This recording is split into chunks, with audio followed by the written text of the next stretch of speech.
ये जी अभी हम हैं यहाँ पे मोरियोका स्टेशन पे। मोरियोका स्टेशन की ख़ास बात ये है, यहाँ पे टेक्नोलॉजी जो है ना वो अपना जादू दिखाती है।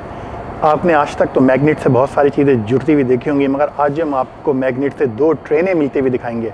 हाइड्रोलिक मैग्नेटिक पावर होता है जिससे वो दो ट्रेनें आपस में मिलती हैं और अलग भी होती हैं। अकीता सेंग और हायाबुसा सेंग कहलाती है। एक जाती है अकीता के लिए, एक जाती है थ्रू टू होक्काइडो। और इन दोनों ट्रेनों की खूबसूरती यह है कि ये दोनों की दोनों ट्रेनें बहुत बड़ी होती हैं।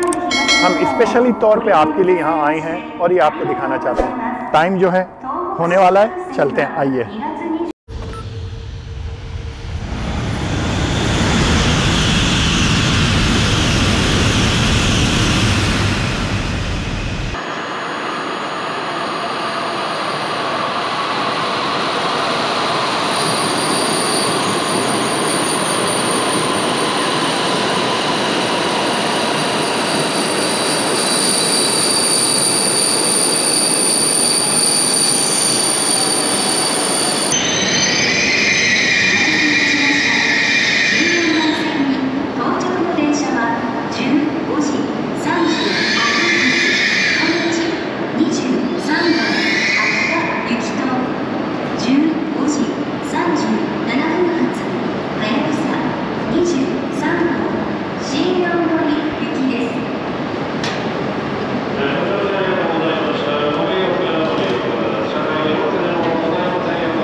समझिए जी कैसा लगा आपको।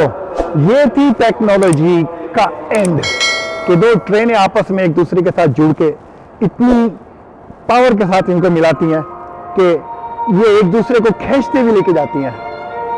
ये आज हमारी तीसरी ट्राई थी इसको देखने के लिए, सिर्फ ओसाका से इसको शूट करने के लिए आपके लिए आए। I just came all the way Osaka to shoot this one clearly for you guys, not accidentally that I took a train and came here. चलते हैं टोक्यो में इसी ट्रेन में और टोक्यो के बाद फिर ओसाका।